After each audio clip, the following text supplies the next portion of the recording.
Alors, bonjour mes chers amis et bienvenue dans cette nouvelle vidéo.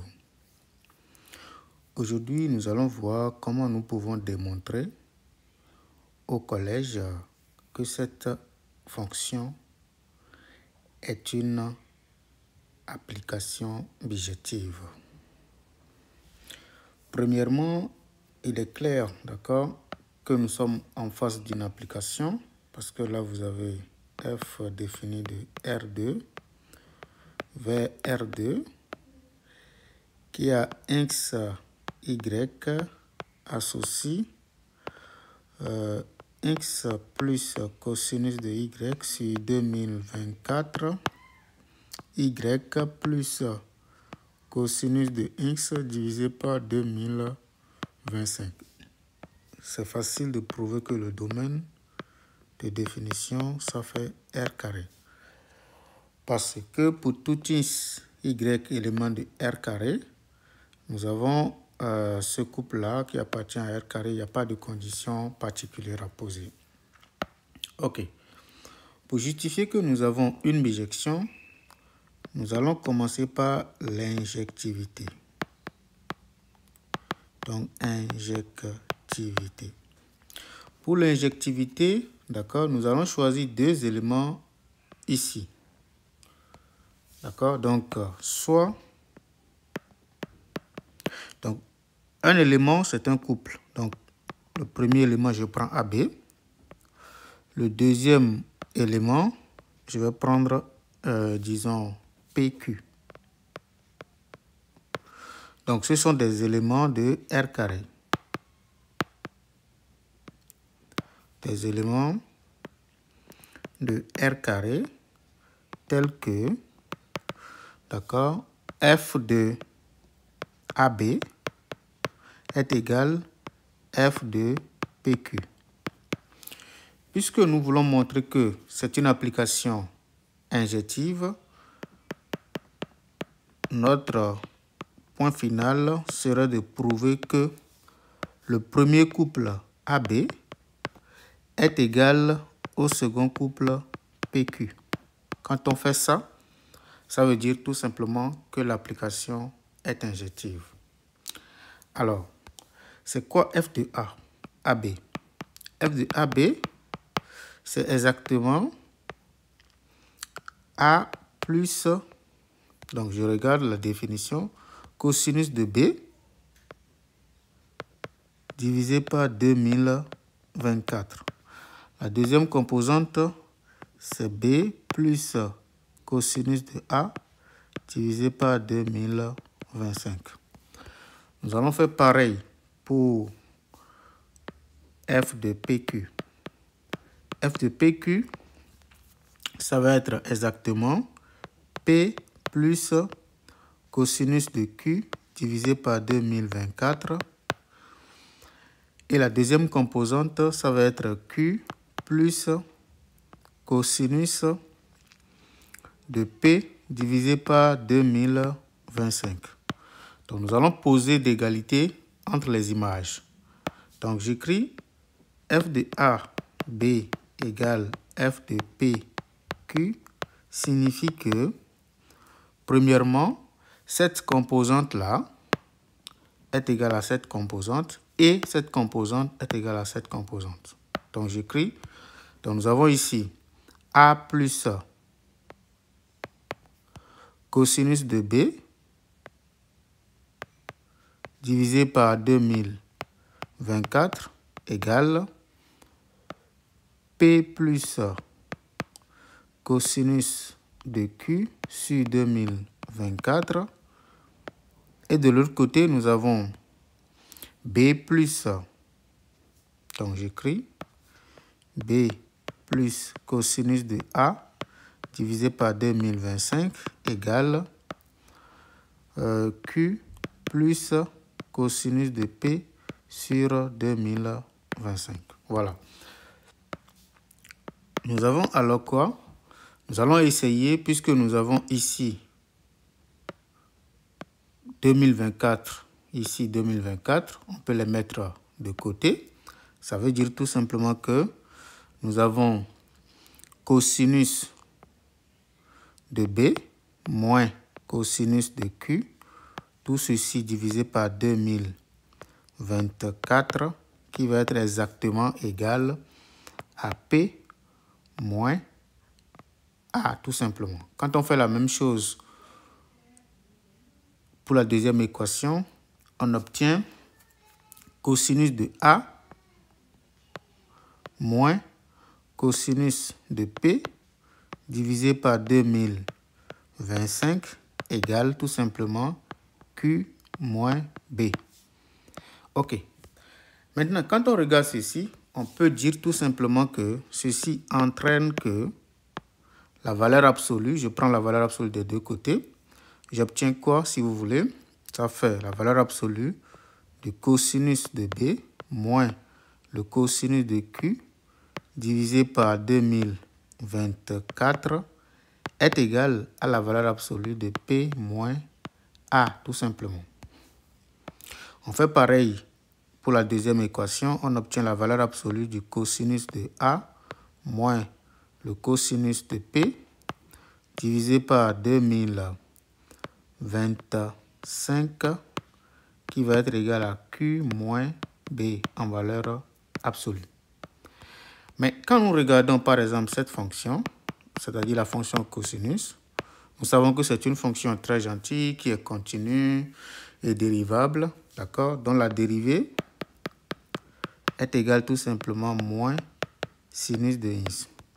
On peut montrer que la valeur absolue de la dérivée est égale à la valeur absolue de moins sinus de x qui est inférieur ou égal à 1.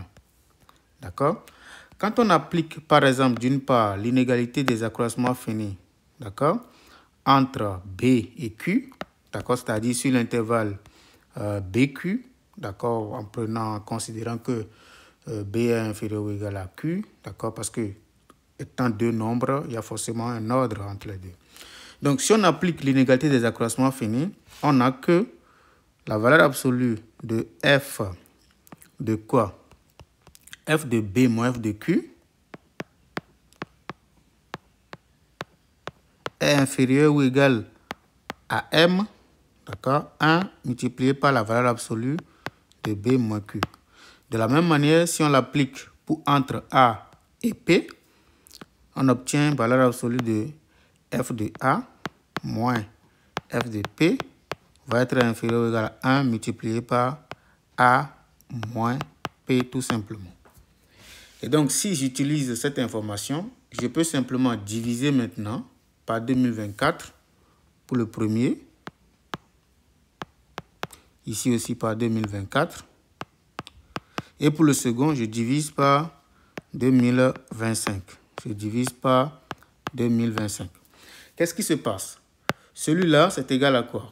On connaît ça, c'est exactement valeur absolue de P moins Q, tout simplement. Ou bien P moins A. P moins A, d'accord? Il faut bien voir. P moins A. Donc, j'écris maintenant, d'après ceci, que je vais appeler étoile. Donc, étoile entraîne tout simplement que valeur absolue de P moins A, P moins A est inférieur ou égal, d'accord, à la valeur absolue de B moins Q divisé par 2024. Et de double étoile, ceci, nous avons tout simplement que la valeur absolue de Q moins B, valeur absolue de Q moins B est inférieure ou égale à la valeur absolue de A moins P, le tout divisé par 2025. OK. Et donc, je vais essayer de remplacer les choses pour voir ce qui se passe. Puisque nous avons ceci, qui est ici, exactement, qui est inférieur ou égal à ça, je vais simplement remplacer. Donc, quand on remplace, on obtient valeur absolue de P moins A, qui est inférieur ou égal à quoi? À valeur absolue, d'accord, de A moins P, le tout sur 2024 multiplié par 2025 tout simplement.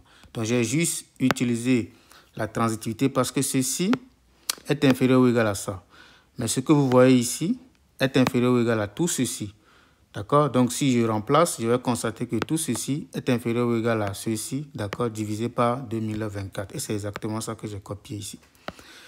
D'accord? Si je simplifie les choses, j'obtiens quoi tout simplement? J'obtiens que, si vous voulez, je peux envoyer tout ceci de ce côté-là. Ça fait exactement 2024 fois 2025, valeur absolue de P moins A, qui va être inférieur ou égal à la valeur absolue de P moins A. Donc, quand on calcule, on obtient 2024 fois 2025 moins 1, d'accord, facteur de valeur absolue de P moins A, qui est inférieur ou égal à 0. Ceci étant une quantité positive, ça aussi est positive, d'accord, ceci est strictement même positif, on peut insister là-dessus. Et donc, ceci est inférieur ou égal à 0 signifie tout simplement que cette affaire-là vaut 0. Donc, nous avons valeur absolue de P moins Q et moins A, pardon, qui est égal à 0. C'est-à-dire que P moins A égale à 0, AP égale A. Très important. Comme P est égal à A, on revient ici maintenant. P étant égal à A, on revient ici. Si on remplace ici P par A, on obtient tout ceci qui vaut 0. Conséquence, ça veut dire que Q est égal à B, c'est-à-dire que Q moins B aussi est égal à 0, donc Q est égal à B. Donc à partir de ça, on conclut que Q aussi est égal à B, c'est-à-dire que le couple AB est égal au couple PQ, d'où l'application F est injective. Donc essentiellement, c'est l'inégalité des accroissements finis, d'accord, qui est gentille avec nous.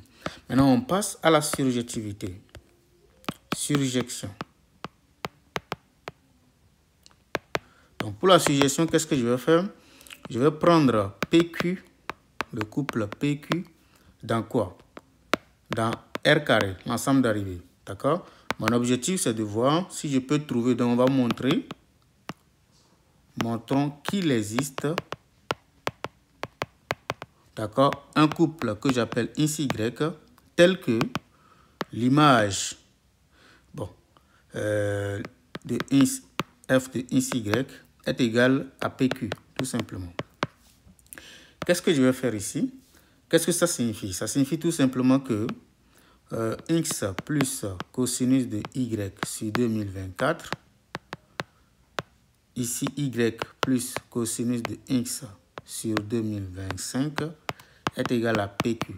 Donc nous cherchons, d'accord, le couple ici y vérifiant ça. Donc ici nous avons le système x plus cosinus de y divisé par 2024 égale P. Et de l'autre côté, nous avons y plus, disons, cosinus de x sur 2025 égale à Q tout simplement. Mais à partir de ça, qu'est-ce que nous avons? On se concentre au maximum. On peut, à partir de la deuxième équation, récupérer la valeur exacte de y. Donc nous avons ici y qui est égal à Q moins cosinus de x divisé par 2025. Ça veut dire quoi? Ça veut dire que dès que nous avons x, automatiquement nous avons y. C'est tout ce que ça veut dire. Mais je peux remplacer le y dans la première équation et ça nous donne quoi? X plus le cosinus de le y. Je remplace tout. Donc le y c'est exactement Q moins cosinus de x sur 2025. D'accord?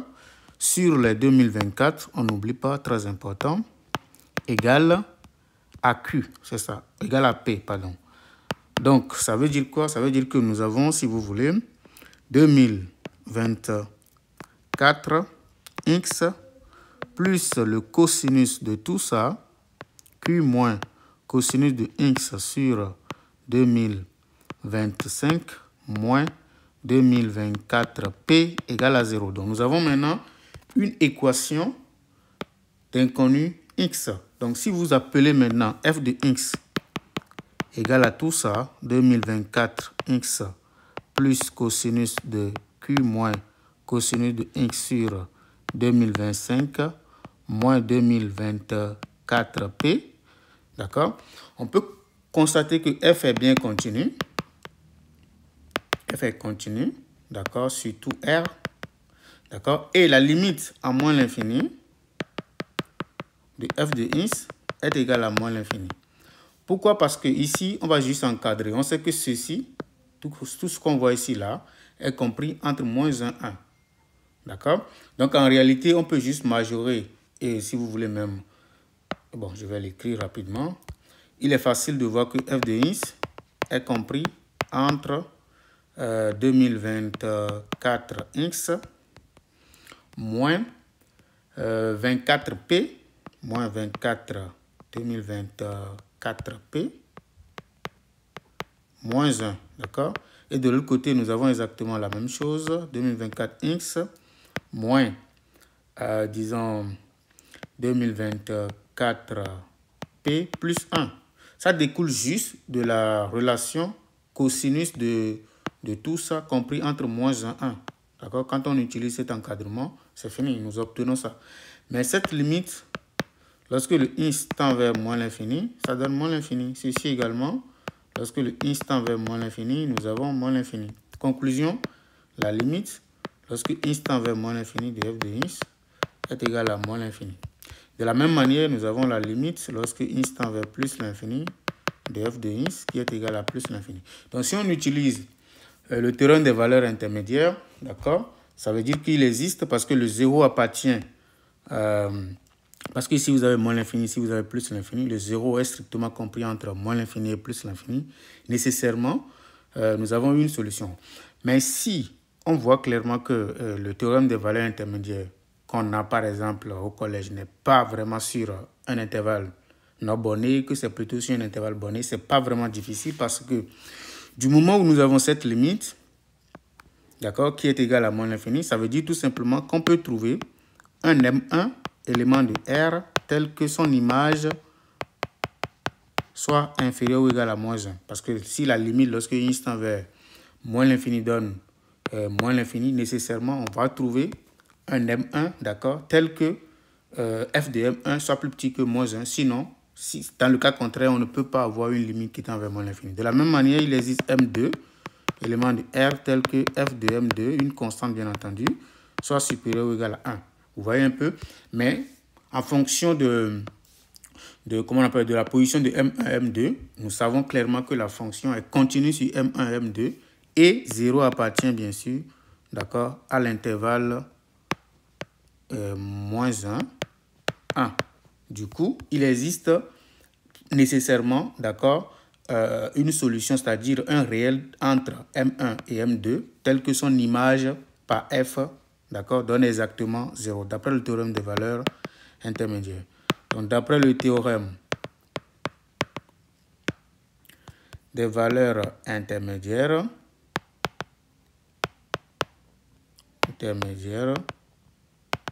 il existe un x, d'accord, tel que f de x égale à 0. D'accord? Avec ce x-là, nous avons exactement le y à partir de ce que nous avons récupéré ici. Le x nous permet d'avoir automatiquement y. Et donc, in fine, il existe un couple x-y tel que, d'accord, disons f de x-y est égal à pq. C'est tout. Donc, ça veut dire que f est une application surjective. Une application surjective. C'est tout. Donc, f étant injective et surjective, nécessairement, d'accord, f est une application bijective. Donc, NB, on peut remarquer tout simplement qu'en réalité, si on prend A égale à 2024 et B égale à 2025, d'accord, bon, c'est pour dire tout simplement que si on change ces valeurs-là, d'accord, il suffit de poser la condition que AB, le produit AB, soit strictement, d'accord, plus grand que 1. C'est tout. Parce que ici, vous allez constater que on l'a utilisé uniquement ici, principalement ici. A et B positif, bien sûr. On l'a utilisé principalement ici. Voilà. Donc, dès que le produit AB, d'accord, est strictement plus grand que 1, nous avons tout ceci qui est plus grand que 0. Et donc, ça va toujours marcher si on remplace le A et B, d'accord, par des valeurs positives, telles que le produit soit strictement positif. Et strictement plus grand que 1. Voilà, nous sommes à la fin de cette vidéo. N'hésitez pas à nous dire en commentaire.